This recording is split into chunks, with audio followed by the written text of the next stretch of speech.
Universal soldier day of reckoning एक John नाम के व्यक्ति की कहानी है जिसके परिवार को कुछ हमलावरों ने मार दिया। जॉन अपनी पत्नी और बेटी के साथ रहता था। एक रात उसकी बेटी को किचन में किसी के होने का शक हुआ। जब जॉन किचन में गया तो उसने नकाबपोश हमलावरों को देखा जिन्होंने उसके सिर पर वार किया।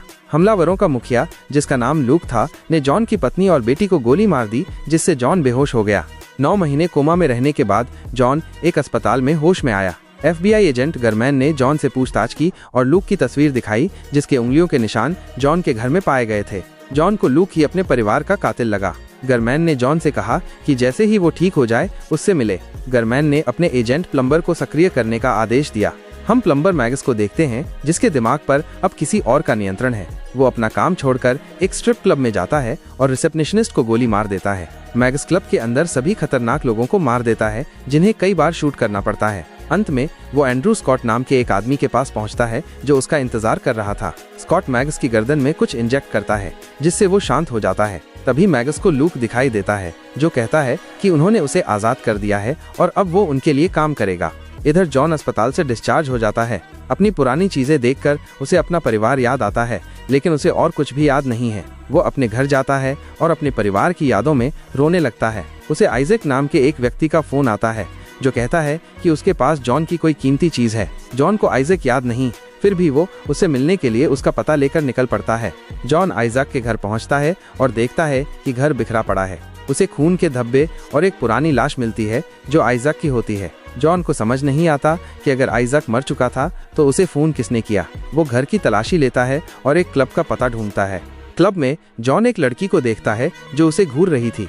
जब वो उससे बात करने की कोशिश करता है तो वो उससे दूर भागने लगती है। जॉन को यकीन हो जाता है कि वो लड़की उसे जानती है। जॉन बाहर आता है और मैगस उसे गर्दन में वही इंजेक्शन लगाता है। जॉन को भी लूक दिखाई देता है जो उससे कहता है कि अब वो आजाद है। जॉन गुस्से में मैगस को मारने की कोशिश करता है, लेकिन गार्ड्स उसे बाहर फेंक देते हैं।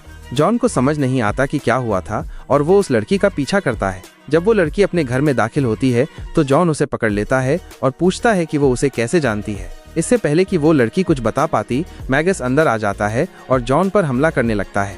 जॉन मैगस से लड़ता है, लेकिन उसे एहसास होता है कि मैगस कोई इंसान नहीं है और उसमें कोई डर नहीं है। मैगस कुल्हाड़ी से जॉन के हाथ पर हमला करता है जिससे उसकी एक उंगली कट जाती है। जॉन मैगस से लड़ नहीं सकता, इसलिए वो लड़की को लेकर वहाँ से भाग जाता है। मैगस एक वेयरहाउस में स्कॉट के पास जाता है।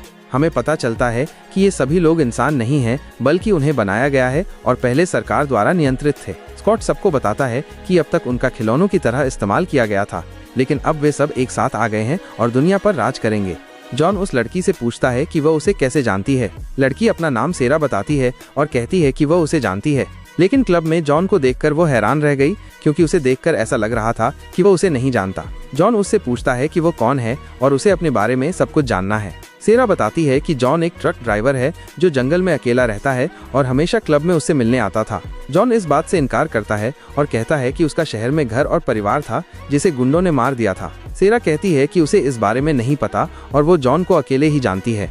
जॉन पूछता है कि वो आखिरी बार उससे कब मिला था। सेरा बताती है कि जॉन क्लब में आया था और एक आदमी से लड़ रहा था जो उसके साथ बदतमीजी कर रहा था। जॉन को अभी भी कुछ याद नहीं है सिवाय अपने परिवार की मौत के। वो इन्हीं सब बातों के बारे में सोच रहा होता है। तभी बाथरूम में उसे लूक दिखाई देता है जो उससे पूछ रहा है कि वो क्या जानता है और उसे सब कुछ याद करना शुरू करना चाहिए। जॉन गरमैन के पास जाता है और अपनी परेशानियों के बारे में बताता है। गरमैन कहता है कि लूक ने उसके साथ कुछ किया है और वो अपनी सेना बना रहा है। जॉन पूछता है कि लूक ने उसे क्यों चुना और उसके परिवार को क्यों मारा। गरमैन कहता है कि इन सवालों का जवाब सिर्फ लूक ही दे सकता है। इधर मैगस की सारी चोटें ठीक हो गई हैं। वह एक दूसरे सिपाही से लड़ता है और उसे हरा देता है। लूक आता है और उस आदमी को गोली मार देता है, फिर सबको कहता है कि वे आपस में न लड़ें क्योंकि उनके दुश्मन बाहर वाले हैं। दूसरी तरफ जॉन सेरा से कहता है कि उसे उस जगह पर ले जाए जहां वो काम करता था। सेरा उसे मैनेजर के पास ले जाती है। मैनेजर जॉन को देखकर चौंक जाता है और कहता है कि वो आ ही गया। जॉन अपने ट्रक के कंटेनर्स को देखना चाहता है और लूक की तस्वीर दिखाकर पूछता है कि उसका लूक से क्या संबंध है। मैनेजर बताता है कि उसके ट्रक में सारा सामान सड़ने लगा था और जब वे उसे ढूंढने गए तो आइजैक के घर से CCTV फुटेज मिली जिसमें जॉन आइजैक को मार रहा था। जॉन को इस बात पर भरोसा नहीं होता और उसे लगता है कि कोई हमशक्ल उसे फंसाने की साजिश कर रहा है। जॉन वहां से भागने लगता है और सेरा से कहता है कि उसे उस जंगल में ले जाए जहां वो रहता था। वे कार से जाने लगते हैं, तभी मैगस उन पर हमला कर देता है और उनकी गाड़ी के टायर पर गोली मारता है जिससे गाड़ी पलट जाती है। जॉन बाहर आता है और मैगस उसे एक दुकान के अंदर पीटता है। जॉन को एहसास होता है कि वो भी मैगस जितना ही ताकतवर है। जॉन मैगस के हमलों का जवाब देता है और अंत में उसे मार देता है। सेरा ये सब देखकर हैरान रह जाती है। जॉन एक गाड़ी छीनता है और सेरा को जंगल में ले जाने के लिए कहता है। जॉन को एहसास होता है कि उसकी कटी हुई उंगली वापस आ गई है, यानी वो भी इंसान नहीं है। वे जंगल में जॉन के घर पहुंचते हैं और वहां उन्हें दूसरा जॉन नजर आता है जो उस पर बंदूक तानता है और कहता है कि उन लोगों ने उसे उससे बेहतर बनाया। दूसरा जॉन हंसता है और कहता है कि वे सिर्फ खिलौने हैं और उनके दिमाग में लूक को मारने की यादें डाली गई थीं। उसने अपनी पूरी जिंदगी लूक को मारने में लगा दी, लेकिन जब वो लूक के पास गया तो उसे एहसास हुआ कि वे सिर्फ खिलौने हैं। वो वापस आ गया और अपनी जिंदगी शुरू करने की कोशिश की, तभी उसे सेरा मिली। जॉन कहता है कि वो उसकी तरह नहीं है, उसका एक परिवार था जिसे लूक ने मार दिया था। दूसरा जॉन कहता है कि ये सब सिर्फ यादें हैं जो उसके दिमाग में डाली गई हैं ताकि वो लूक को मार दे। वो कहता है कि अगर उसे अपनी सच्चाई जाननी है तो लूक से मिले, जो जंगल में मिलेगा। सेरा दूसरे जॉन को गले लगाने जाती है, तभी जॉन को कमांड मिलता है और वो सेरा को मारने की कोशिश करता है। जॉन दूसरे जॉन को मार देता है। सेरा रोने लगती है। जॉन उसे गाड़ी की चाबी देता है और कहता है कि इन सब से उसका कोई वास्ता नहीं है और उसे अपनी जिंदगी अच्छे से बितानी चाहिए। सेरा वहां से निकल जाती है और जॉन जंगल की तरफ जाता है। थोड़ी देर बाद जॉन एक नदी के पास पहुंचता है जहां एक आदमी नाव लेकर खड़ा है। जॉन नाव में बैठता है और जंगल के बीचों बीच जाता है जहां उसे चारों तरफ सिपाही दिखाई देते हैं जिन्हें लैब में बनाया गया था। वे उसे एक बंकर के अंदर भेज देते हैं। अंदर जाकर उसकी मुलाकात सू नाम के एक डॉक्टर से होती है। सू जॉन की पूरी बॉडी चेक करता है और कहता है कि उसे सिर्फ 20 दिन पहले बनाया गया है। वो कहता है कि जॉन की यादें बहुत मजबूत हैं जो उसे अंदर से तोड़ देती हैं, लेकिन वे असली नहीं हैं, सिर्फ उसके दिमाग में डाली गई हैं। सू कहता है कि अगर जॉन खुश रहना चाहता है तो वो इन यादों को उसके दिमाग से निकाल सकता है। जॉन मान जाता है और सू ऑपरेशन शुरू कर देता है।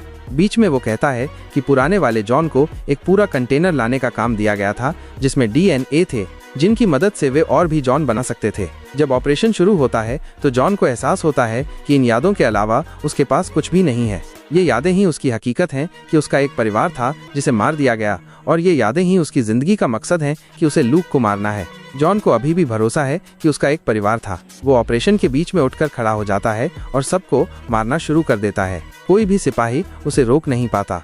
जॉन सबको मारता हुआ आगे बढ़ता है और स्कॉट से उसका सामना होता है। जॉन और स्कॉट के बीच भीषण लड़ाई होती है और जॉन अंत में स्कॉट को मार देता है। अंत में वह लूक के पास पहुंचता है। लूक कहता है कि वो दोबारा आ गया। लूक और जॉन के बीच लड़ाई शुरू हो जाती है। लूक शांत है और जॉन से कहता है कि उन्हें लैब में बनाया गया है और उनका मकसद एक होना चाहिए। जॉन उसकी बात सुनने को तैयार नहीं है।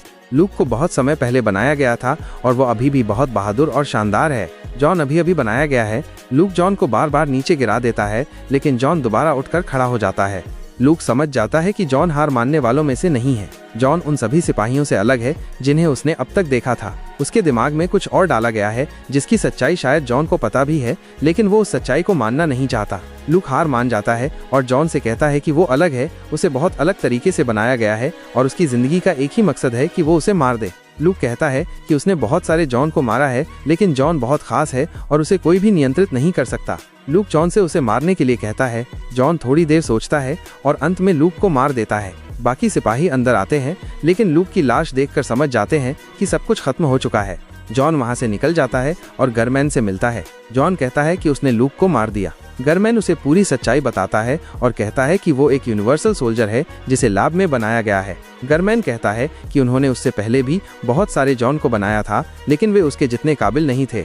ज्यादातर जॉन मारे गए या अपने मिशन में फेल हो गए। गरमैन कहता है कि जॉन बहुत अलग है और उसकी यादें अलग हैं। गरमैन कहता है कि जॉन का परिवार नकली था, लेकिन उनकी यादें और उनसे होने वाला दर्द असली था। गरमैन उससे लैब चलने के लिए कहता है ताकि वे सभी यादें मिटा सकें। जॉन कहता है कि उसका परिवार नहीं था, वे सिर्फ यादें थीं। जॉन गरमैन को गोली मार देता है और गरमैन की मौत हो जाती है। तभी एक दूसरा गरमैन वैन से निकलकर आता है और गरमैन की गाड़ी में बैठ जाता है। जॉन पूरे सरकार की धज्जियां उड़ाने और उस लैब को भी तबाह करने के लिए निकल पड़ता है जहां उसे और उन यादों को बनाया गया था जिनमें उसका परिवार मर रहा है। यादें ही जॉन का परिवार हैं और जॉन की जिंदगी हैं, और जिन लोगों ने भी इन यादों को बनाया है उन सबको वो चुन चुन कर मारेगा। इसी के साथ ये फिल्म खत्म हो जाती है।